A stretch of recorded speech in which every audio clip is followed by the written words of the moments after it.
লেবুর রস নিয়মিত খাইলে অনেক উপকার। কি কি উপকার? আপনি শরীরে ভিটামিন সি এর ঘাটতি হবে না, এটা খুব গুরুত্বপূর্ণ। আপনার ভিটামিন সি কি করে? রোগ প্রতিরোধ ক্ষমতা বাড়ায়।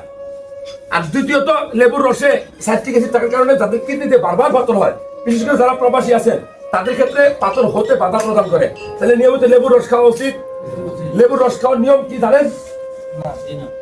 সরাসরি বলি, লেবু চিপে ভাতের সাথে খাবেন, গ্যাস্ট্রিক হবে না। অনেকের কিন্তু লেবুর রসে গ্যাস্ট্রিক হয়, ঠিক না? তো নিয়মটা হলো যে আপনি নর্মাল পানিতে লেবু চিপে লেবুর রস খাবেন, এর বিকল্প কিছু নাই। অনেকে হালকা গরম পানিতে খায় বা গরম পানিতে খায়, এখানে ভিটামিন সি নষ্ট হয়ে যেতে পারে।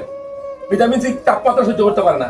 আবার অনেকে ঠান্ডা পানির সাথে মিক্স করে খায়, সেখানেও ভিটামিন সি নষ্ট হতে পারে। এই জন্য লেবুর রস খাওয়ার নিয়ম হলো সকালবেলা ঘুম থেকে উঠে নর্মাল এক গ্লাস পানি নিয়ে লেবু চিপে এক চামচ মধু সহ যদি আপনি খান, আপনার জীবনে অনেক উন্নতি হবে।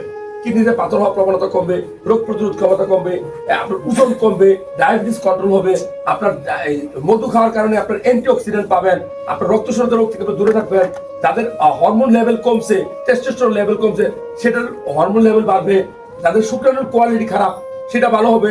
আর লেবুর রস খাওয়ার কারণে যারা মেয়েরা অনেক সময় ফর্সা হতে ক্রিম কিনে, অনলাইন থেকে কিনে না, আমি বলবো যে ফর্সা হওয়ার জন্য ভিতর থেকে ভিটামিন সি কাজ করে।